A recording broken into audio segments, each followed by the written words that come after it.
കാണാനിടയുമില്ല. ഇബാദത്തിലും തഖ്വായിലും മുന്തി നിൽക്കുന്നത് നമ്മുടെ ഈ ഉമ്മത്തിലെ ആദ്യ തലമുറയാണ്. നമുക്കറിയാം അഷ്റഫുൽ ഖൽഖ് സ്വല്ലല്ലാഹു അലൈഹി വസല്ലം തങ്ങളുടെ സ്വഹാബത്ത്. ആ സ്വഹാബത്തിനോളം മുന്തിയവർ ഇനി ഒരിക്കലും വരില്ല.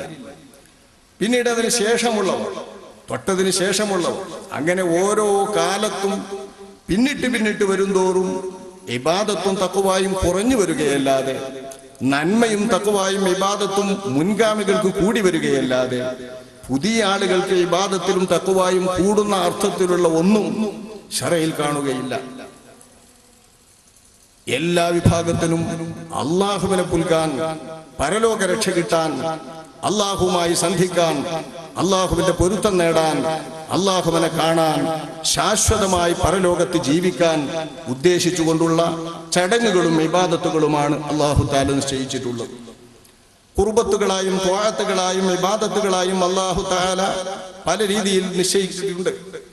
ഈ നിശ്ചയിക്കപ്പെട്ടതിൽ വളരെ പ്രധാനമാണ് മാറ്റങ്ങൾക്കൊന്നും വിധേയമാകാത്ത വിധം വ്യവസ്ഥാപിതമായി നിശ്ചയിക്കപ്പെട്ടതും അഷ്റഫുൽ ഖൽഖ് സ്വല്ലല്ലാഹു അലൈഹി വസല്ലം തങ്ങളുടെ കാലത്ത് തന്നെ നേരിട്ട് അള്ളാഹുവിന്റെ റസൂൽ നടപ്പാക്കി ഈ സമൂഹത്തിന്റെ മുന്നിൽ ബോധ്യപ്പെടുത്തിയിട്ടുള്ളതുമാണ് ഇസ്ലാമിന്റെ ഇബാദത്തു കർമ്മങ്ങൾ. ആ ഇബാദത്തു കർമ്മങ്ങളിലുള്ള ഫർളാക്കപ്പെട്ട കാര്യങ്ങൾ ചിന്തിച്ചാൽ അത് മതി. ഇസ്ലാമിന്റെ ചിഹ്നം, ഇസ്ലാമിന്റെ ചിഹ്നമാണ്.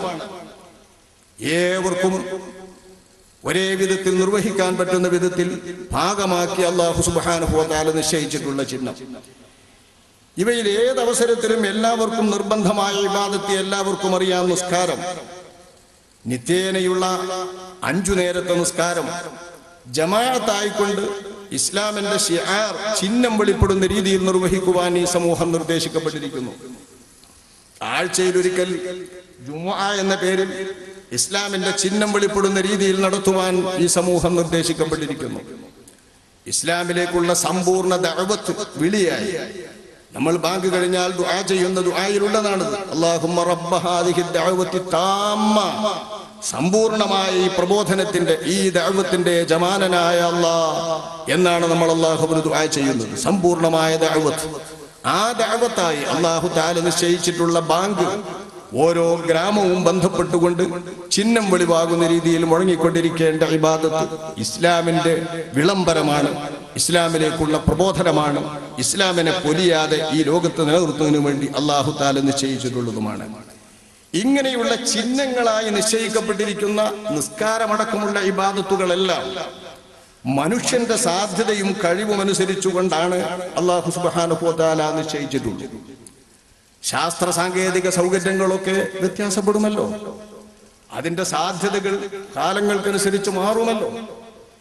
ഇപ്പൊ നമ്മൾ സംസാരിക്കുന്ന യന്ത്രങ്ങളാവട്ടെ, നമ്മൾ ഉപയോഗിക്കുന്ന മറ്റു യന്ത്രങ്ങളാവട്ടെ, ചിലത് ഏതാനും ദശകങ്ങൾക്ക് മുമ്പ് അത് നിരൂപിക്കാൻ പോലും പറ്റാത്തതാണ്. അതേസമയം ഇബാദത്തുകളോ അഷ്റഫുൽ ഖൽഖ് സ്വല്ലല്ലാഹു അലൈഹി വസല്ലം തങ്ങളുടെ കാലം തൊട്ട് തന്നെ വന്നുകൊണ്ടിരിക്കുന്നു.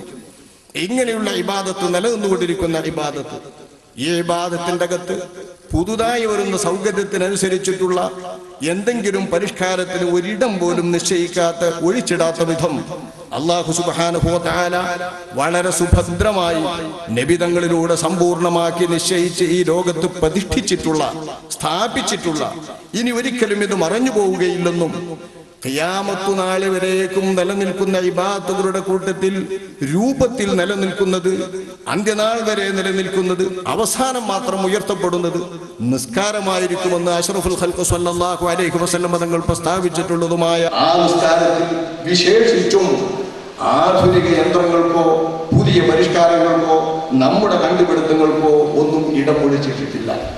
സമ്പൂർണമായ ഇബാദത്തായാണ് ആദ്യം മുതലേ അത് നിശ്ചയിക്കപ്പെട്ടിരിക്കുന്നത്.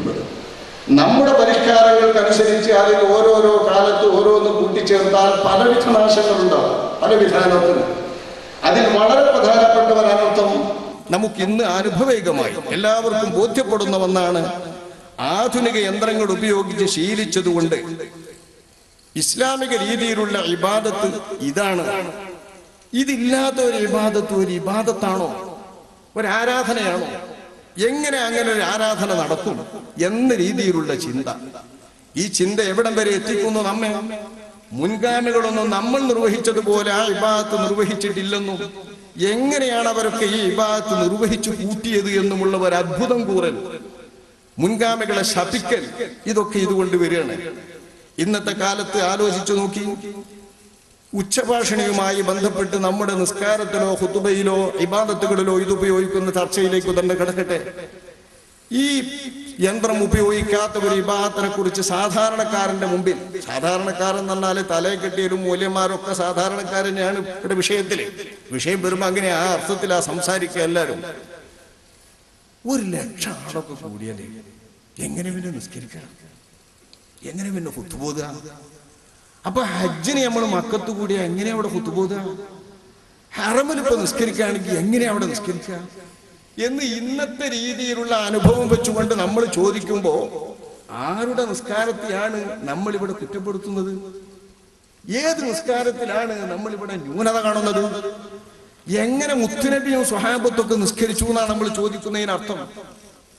മുത്തുനബിയും സ്വഹാബത്തൊക്കെ എങ്ങനെ നിസ്കരിച്ചു, എങ്ങനെ ഹജ്ജ് ചെയ്തു, എങ്ങനെ അവർക്കൊക്കെ ഹജ്ജ് കിട്ടി, എന്താ പിന്നെ ഇവർ ഈ പറഞ്ഞു നടക്കുന്നതെന്നാണ്. പള്ളിൻ്റെ ഉള്ളിൽ മുറിച്ച ആളുണ്ടാവുമ്പോ എങ്ങനെ ഇവരൊക്കെ കേൾപ്പിക്കുന്നത്? ഈ യന്ത്രം വന്നതെന്നാണ് ആലോചിച്ചോ? ഇത് ഉപയോഗിക്കാൻ തുടങ്ങിയതെന്നാണ് ആലോചിച്ചോ? നമുക്ക് ഈ സൗകര്യങ്ങൾ കിട്ടിയിട്ട് നമ്മൾ ശീലിച്ചു പോയപ്പോ, ഏതാണ്ട് ഒരു 8-10 കൊല്ലം കൊണ്ട് ശീലിച്ചാൽ ആ ശീലത്തിന്റെ അപ്പുറത്തേക്ക് നമ്മൾ തീർത്തും ചരിത്രത്തെ സംബന്ധിച്ച് ഓരോർമ്മയുമില്ലാത്തവരായി മാറും. നമ്മളൊരു സാധാരണ ഒരു മൊബൈലില്ല, അതെങ്ങനെ നമ്മൾ ജീവിക്കാം എന്ന് ചിന്തിക്കുന്ന മാതിരിയാണ് നമ്മൾ ചിന്തിക്കുന്നത്. അത് ഇബാദത്തുകളെ കുറിച്ചാവുമ്പോ ആരുടെ ഇബാദത്തിലാണ് നമ്മൾ ഇങ്ങനെ കുറവ് കാണുന്നത്? വലഅന ആഖിറു ഹാദിഹിൽ ഉമ്മത്തി അവ്വലഹാ, ഈ സമുദായത്തിന്റെ അവസാനത്തെ തലമുറ ഈ സമുദായത്തിന്റെ ആദ്യ തലമുറയെ ശപിക്കുക എന്നതും കുറ്റപ്പെടുത്തുക എന്നതും ആക്ഷേപിക്കുക എന്നതും ഖിയാമത്തിന്റെ നാളിന്റെ അടയാളമായി കൊണ്ടുവരാവുന്ന വിനാശങ്ങളിൽ അഷ്റഫുൽ ഖൽഖ് സ്വല്ലല്ലാഹു അലൈഹി വസല്ലമ തങ്ങൾ എണ്ണിയത് സാർവത്രികമായി പുലരുക അങ്ങനെയൊക്കെ തന്നെയാണ്.